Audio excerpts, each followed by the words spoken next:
In this video, we'll start to have a look at muscle contraction itself, and especially skeletal muscle contraction. So really, we're going to start from the motor neuron. So of course, the signal has to come down a motor neuron, and when it does, it leads to the opening of calcium gates. And it's the opening of the calcium gates by the local depolarization, because they're a voltage regulated gate. Calcium rushes in, and calcium is the signal to take the vesicles and move the vesicles to the surface, and then we get exocytosis. Now, what's being released? We have acetylcholine within the vesicles. So we have a release of acetylcholine into what we call the neuromuscular junction. And the neuromuscular junction is this area where a part of the end, basically the axon terminal of the motor neuron interacts with the membrane of the muscle cell. So these are very specialized areas. So we get a release of the acetylcholine, and the acetylcholine binds onto sodium gate. So this is a ligand type gate. And what happens is it opens and sodium will rush in. And I end up with that localized depolarization. So this is very similar to what we saw in the nervous system in terms of forming an action potential. Some of the details are slightly different in terms of the resting membrane potential. But the same concept is, once again, signal comes down, opens calcium gates. Calcium results in the release of acetylcholine. Acetylcholine then triggers the opening of sodium gate. Sodium rushes in, and I start to get a local depolarization. Now, local depolarization is then going to affect a series of gates that run along the surface. And let's have a look at that. So once we have a localized depolarization up here in the neuromuscular junction, then we have a series of voltage regulated gates that run along the membrane of the muscle cell. And we have basically what's akin to sort of an action potential that's going to run along here. This is going to cause a local depolarization of this one and this one and this one, etc. And then we get to the T-tubule, and the T-tubule is a continuation of the cell membrane that goes deep within the muscle cell. And so the charge is going to spread down the T-tubule.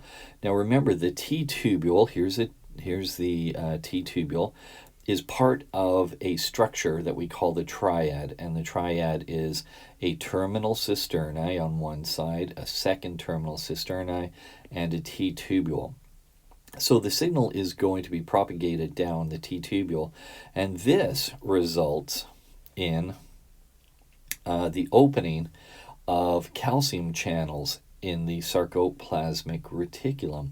So the T-tubule depolarization leads to the opening of calcium channels in the sarcoplasmic reticulum, and the calcium, which are these little green dots here, are now going to leak out into basically the cytoplasm or sarcoplasm. So let's move on to the next step. What's the role of this calcium? Once the calcium is released, and we can see that we've opened the gates and we start to have calcium being released, well, the calcium's job is to attach on to the regulatory proteins. Now let's remind ourselves that when there's no calcium present in the cytosol, because the calcium is being stored in the sarcoplasmic reticulum, so it's not available to the cytosol. And when that's the condition, these two, remember there's the two regulatory proteins, troponin and tropomyosin.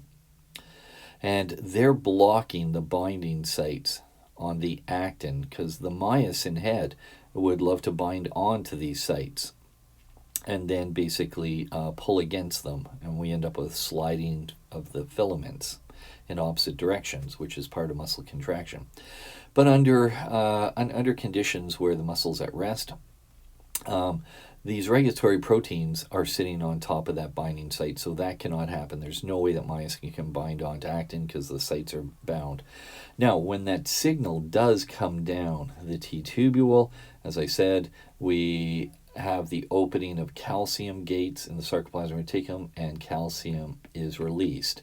Now, as calcium is released, calcium binds on to the troponin. And as calcium binds onto the troponin, that causes a conformational change, a change in shape. And that shifts the tropomyosin, I should say, off of the binding sites. So now we've accomplished the first big step, that we've now freed up these binding sites for potentially myosin to attach onto it. Now let's have a look at what's going to happen now that the binding sites have been exposed on the actin. Now, just so we know what we're looking at. So here is a sarcomere. Here are the basically the actin, which are the thin filaments. They make up thin filaments. And here's the thick filament, which is made of myosin. And so we're going to have a look at here how these two interact. So here's the thin filament. There's the actin. We can see troponin, tropomyosin have calcium bound onto it, which has caused the regulatory proteins to move off of the binding site. So we see that we do have free available binding sites. And one of the first things that happens is ATP. So ATP will come and bind onto the head of the myosin. Now remember, the myosin has that little hinge here, and the head of the myosin can be moved based on the availability of ATP. So what happens is, now the binding sites are exposed. I have to move the myosin into the right position so it can bind and then eventually pull on the actin. So ATP, and let's zoom in there, ATP is going to bind onto the myosin head, and it's going to be hydrolyzed.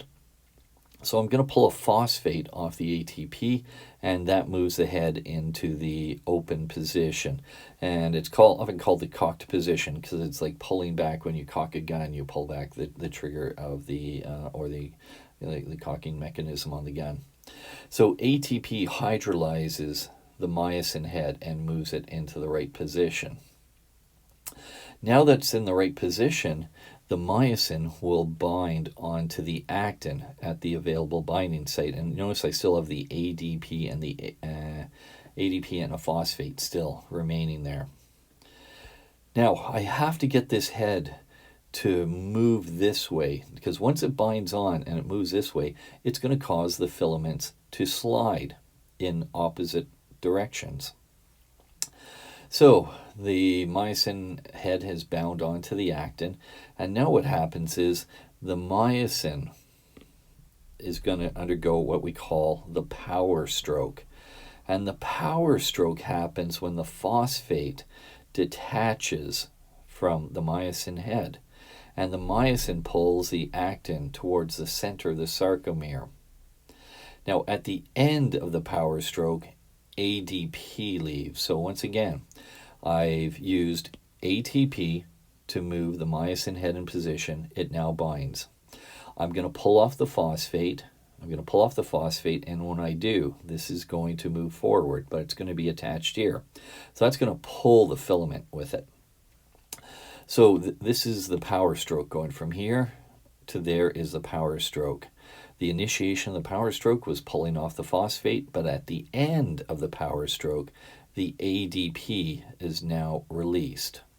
The ATP then comes along, because what has happened down here, just to remind ourselves, we've removed the ADP from here in the phosphate. So now I have a site, I have an available site that a new ATP can bind. And that's what happens. A new ATP comes and binds on, and when it binds on, that causes the release of the actin and the myosin. And then from there, what happens is then the ATP is broken down and it moves back here and it can rebind, and we just go around the circle over and over. And this will keep happening, that the myosin will grab and pull the actin, and then grab a new part and grab and pull, and so you almost ratchet the two by each other. As I said, as long as the binding sites are available and ATP is still available, this mechanism will keep running. Now, it won't run forever because eventually the two filaments slide by each other so much that there's no more room to slide by. But usually we don't even get to that point. Now, we call this whole thing the sliding filament theory because both the actin and the myosin will slide by each other. Now, have a look. There are some really great videos that will show you this in sort of animation and not in real time, but in slowed down time, so you can actually see the various steps. So have a look. You should be able to watch it in your PowerPoint presentation. If not, YouTube has certainly a number of videos that talk about the same topic.